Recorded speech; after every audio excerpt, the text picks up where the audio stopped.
Hello বন্ধুরা, কেমন আছো সবাই? ভৌতিক কাহিনীতে তোমাদের সবাইকে স্বাগত জানাই। ভৌতিক কাহিনীতে আজকে তোমাদের একটা সত্য ঘটনা শেয়ার করতে চলেছি। তার আগে সবাইকে বলবো চ্যানেলটাকে প্লিজ সাবস্ক্রাইব করো, পাশে বেল আইকনটা প্রেস করে দিও এবং একটা করে কমেন্ট করো, লাইক করো, আর পারলে বন্ধুদের সাথে শেয়ার করো। এইটুকুই তো চাওয়া তোমাদের কাছ থেকে। তো চলো, আজকে যে সত্য ঘটনাটা শেয়ার করতে চলেছি, ঘটনাটা শিলিগুড়ি থেকে আমাকে পাঠিয়েছে আমার এক বন্ধু। তখন ও সবে সবে চাকরি পেয়েছে, শিলিগুড়িতে ওর পোস্টিং। এবার চাকরি সেরে ও যখন ওর কোয়ার্টারের দিকে যাচ্ছে, তখন যেতে যেতে বেশ রাত হয়ে গেছে। এবার রাত্রেবেলা যখন ফিরতে ফিরতে ওদের গলির মুখটাতে একটা সিকিউরিটি গার্ড পাহারা দিত ওই পুরো এরিয়াটা জুড়ে। তো সেইখানে ওই সিকিউরিটি গার্ডের সাথে দুজনের বেশ কথোপকথন হচ্ছে। সিকিউরিটি বলছে যে আজকে আমার ডিউটি এই 12:30 1টা পর্যন্ত, এরপরে অন্য একজন আসবে। আজকে আমার একটু তাড়াতাড়ি যাওয়ার আছে, কারণ কালকে সকালবেলা আমি আমার মেয়েকে নিয়ে ডাক্তারখানায় যাব, তাই জন্য আজকে আমি 12:30 পর্যন্ত ডিউটি দিয়ে চলে যাব। তখন বলছে ঠিক আছে, তোমার যখন ডিউটি শেষ তাহলে চলো, আমার সাথেই চলো। কোয়ার্টার থেকে তো তোমার বাড়ি আরেকটু ভিতরে, দুজনে তাহলে ওই পথ দিয়ে চলে যাব। বললো ঠিক আছে চলো। যেতে যেতে ওদের শিলিগুড়িতে যেই কোয়ার্টারে ওরা যাবে তার আগে একটু জঙ্গল মতন একটা ফাঁকা জায়গা ছিল, তার পাশে একটা কবরস্থান, তারপরে ওদের রাস্তা দিয়ে ওদের কোয়ার্টারটা যেতে হয়। তো যখন প্রথমে ওরা কিছুটা গেছে, জঙ্গলের পাশে দেখছে একটা কুকুরের ছোট্ট বাচ্চা কুকুরছানা কুঁই কুঁই করে কাঁদছে। এবার রাস্তায় কুকুরছানা থাকতেই পারে, কাঁদতেই পারে, সেটা কোনো আশ্চর্য হওয়ার কোনো ঘটনাই নয়। তো ওরা ওটাকে এড়িয়ে গিয়ে আরেকটু আগে যখন যাচ্ছে, তখন দেখছে একটা ছাগলছানা ওরকম করে বসে বসে ম্যাঁ ম্যাঁ করে কাঁদছে। তখন ওরা একটু অবাক হলো। কুকুরছানা রাত্রেবেলা থাকতেই পারে, তবে ছাগল সাধারণত গৃহপালিত পশু, সবাই যে যার বাড়িতেই পোষে। এই জঙ্গলের মধ্যে ছাগলছানা বসে বসে কাঁদছে, ব্যাপারটা কি? ওরা কিছুটা না বুঝতে পেরে সিকিউরিটি গার্ডটা বলছে এই ছাগলছানাটাকে তুলে নি, কালকে বেশ রান্না করে খাওয়া হয়ে যাবে, আর ওর কোনো মালিকও তো নেই, মনে হচ্ছে কোথাও থেকে পালিয়ে এসে জঙ্গলে হারিয়ে গেছে। তুলে নিয়ে যাই, 2 দিন রেখে দেব, তারপরে যদি কেউ খোঁজ করতে না আসে বেশ জমিয়ে রান্না করা যাবে, একদম কচি। এই বলে লোভের বশীভূত হয়ে ওই ছাগলছানাটাকে কোলে তুলে নিয়ে যাচ্ছে রাস্তা দিয়ে।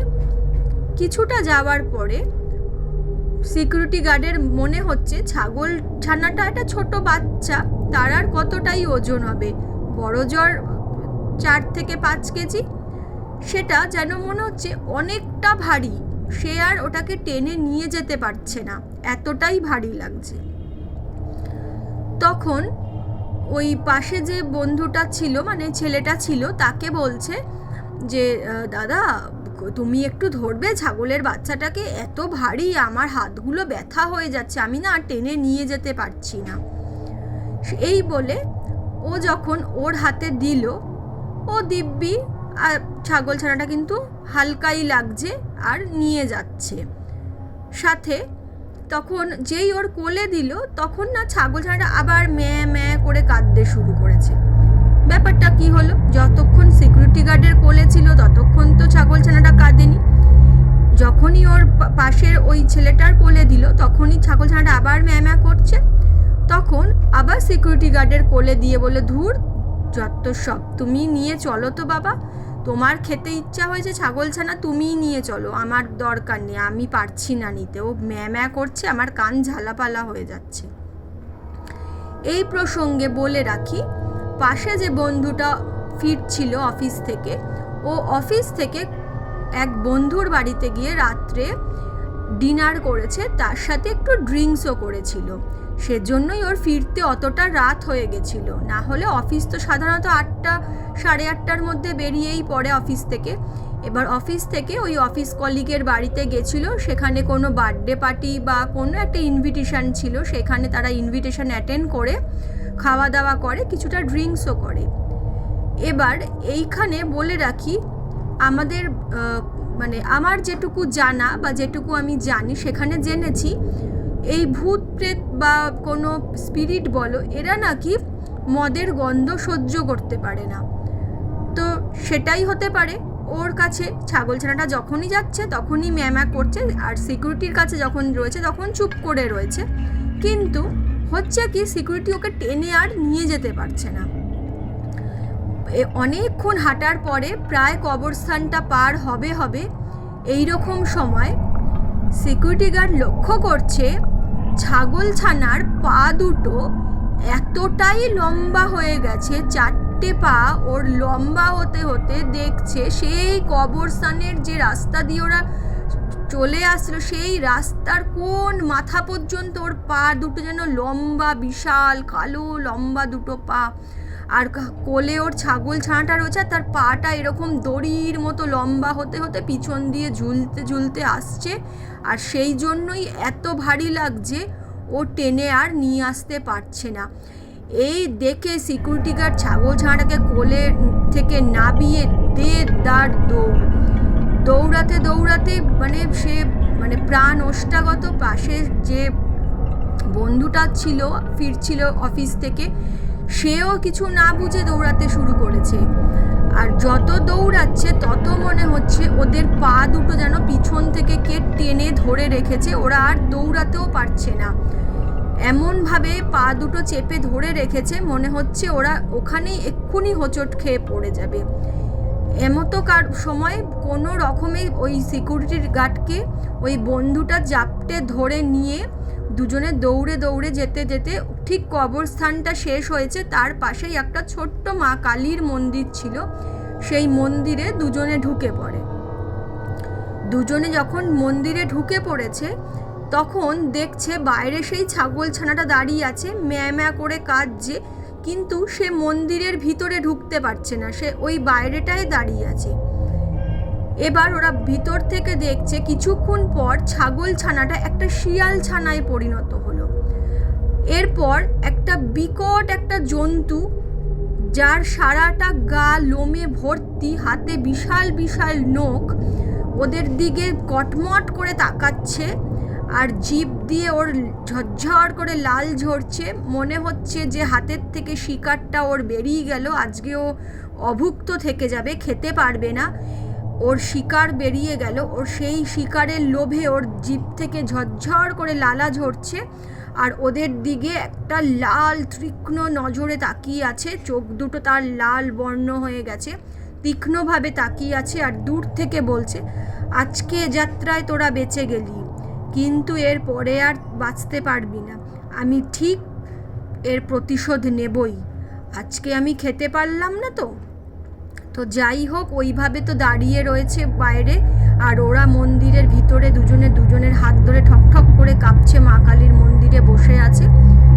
যতক্ষণ না ভোর হলো ততক্ষণ পর্যন্ত ওরা দুজনে ওই মন্দিরেই কিন্তু বসেছিল। তখন ভোর হলো 6টার সময়, যখন পুরোহিত মশাই আসলেন, তখন ওরা মন্দির চত্বরেই ছিল। পুরোহিতকে সমস্ত ঘটনা বলার পরে পুরোহিত বলল, তোমরা জোর বাঁচা বেঁচে গেছো, এটা একটা পিশাচ ছিল, পিশাচ নাকি রূপ পরিবর্তন করতে পারে, ওর ইচ্ছা মতো ওরা রূপ পরিবর্তন করে মানুষকে এইভাবেই শিকার ধরে, এবং ধরে তারা মানুষকে একদম নির্মমভাবে হত্যা করে, এটা একটা পিশাচ।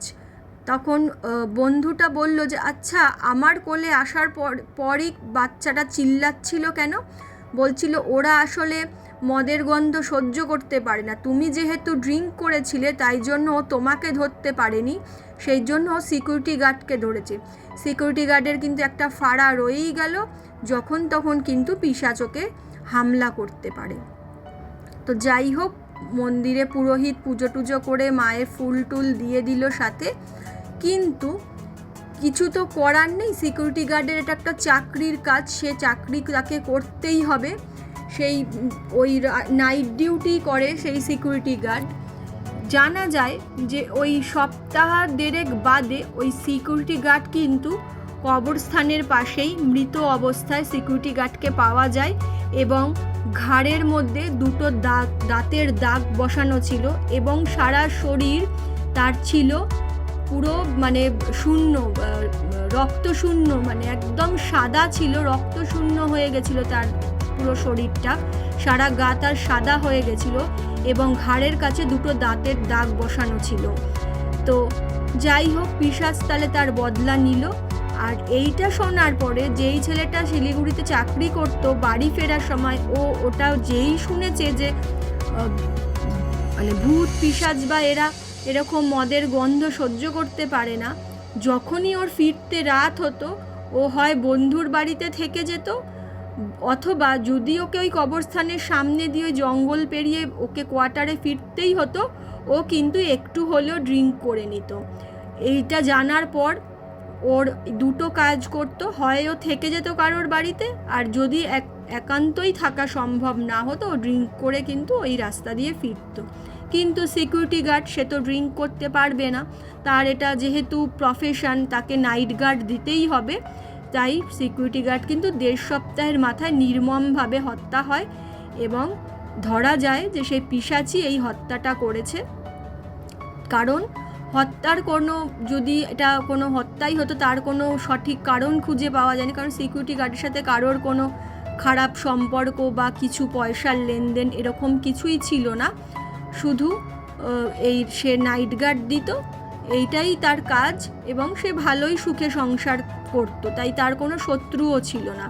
কিন্তু সে যে মৃত অবস্থায় পাওয়া গেছে সেখানে কোনো ছুরি বা গলায় ফাঁসি বা এরকম কিছু না, শুধু গলায় দুটো গর্ত, যেরকম আমরা ওই ড্রাকুলার যেরকম দাঁত ফোটালে দুটো গর্ত থাকবে, ঠিক দুটো গর্ত, এবং সারা শরীর কিন্তু সাদা হয়ে গেছিল, একদম রক্তশূন্য হয়ে কিন্তু সিকিউরিটি গার্ড মারা গেছিল।